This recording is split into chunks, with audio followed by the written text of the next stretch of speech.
Money plays a role in every person's life, but when it comes to women, authors Laura McDonald and Susan Meisner believe that too many are ignoring their finances. Their book, It's Your Money, Honey, was released last week.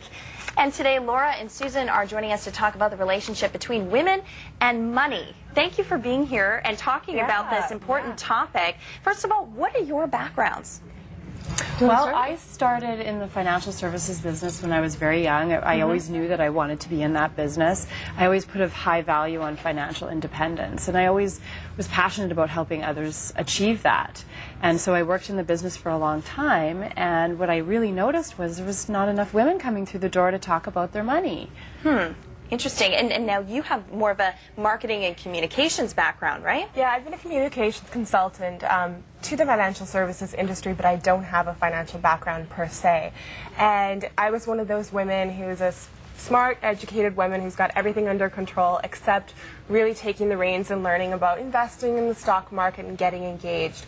So we kind of bring the insider and outsider's view to finance, and it started with a website called goldandgirlfinance.ca, which led to the creation of It's Your Money, Honey. All right, so first of all, define the phases in a woman's life that you discuss in the book, and tell us what role that money plays in them.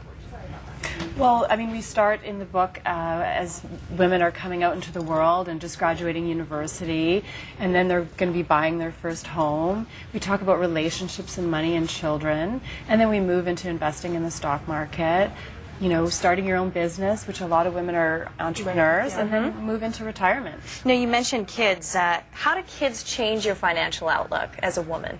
I mean, I can respond to that. I have three young daughters, so they're ages 6, 4, and 3, and just her whole perspective on creating a future for yourself, financial legacy for your children, it's so important. And then you have to consider life insurance becomes so important, and who, you know, wills and estate planning and guardians.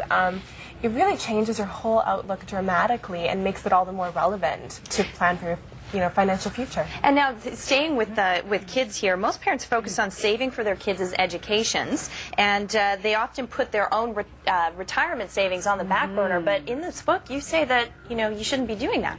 Well, you got to put your own mask on first, right? Is what they tell you on the airplane. And we always say, children can borrow for their education, but you can't borrow for your retirement. And I think that's a really key message that we want to send to women, because we always want to do right by our kids and get them a good education, but if you're not saving for your retirement, you really need to start looking at that.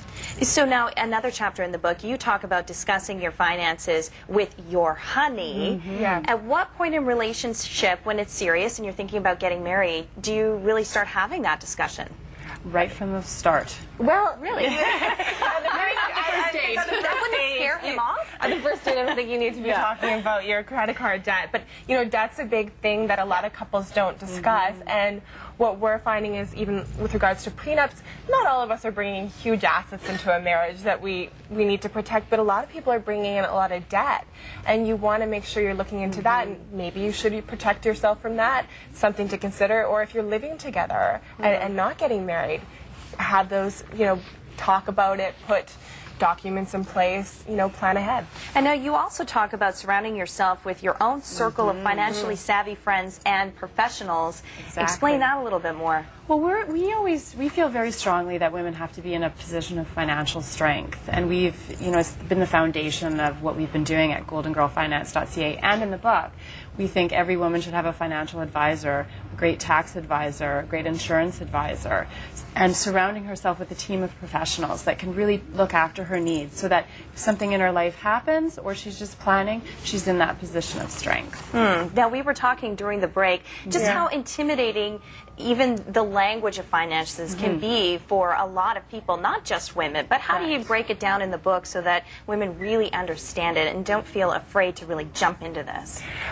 I can totally relate to the investment lingo talk being intimidating because, again, I'm that person who I didn't know all of this before. So we break it down we write in a very conversational style. This is sort of fun, plain language. It's the way women would talk to one another. If you had a girlfriend who knew everything about finance, you were talking to her, this would be how she would tell you how it works. And we really want to go beyond penny pinching, because that seems to be what a lot of money media for women focuses on, deals and penny pinching, and talk about the stock market and how it really affects your everyday life, and how you in turn affect it, and investing and wealth creation.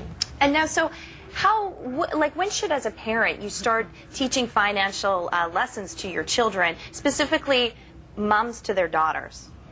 Well, I think from the very beginning you need to be talking to your kids about money. They need to understand, that that money has value, and you need to teach them about value. Doesn't just grow on trees, as the saying goes. They figure it out pretty quickly. I mean, my own daughter, I have 2 daughters myself, and she's getting her allowance, and now she's understanding the need to wait for things and save for things. And they figure out, Mom, can I borrow from my next allowance? And that's always a no-no. No credit allowed with the allowance for kids. You don't want to pay for absolutely everything either, and not have them work for it. Especially, you don't want to create that dependency, because that can further into relationships down the road as they get older. Absolutely. Thank you, ladies, for being here. This book is a really good read, so make sure that you go pick up It's Your Money, Honey in bookstores now. And if you'd like to watch this segment again, you can find it on ctvmorninglive.ca. And these are all tips that all women should know, right? Yes, I think so. I think one of those books on the table is mine. All right, let's take a look at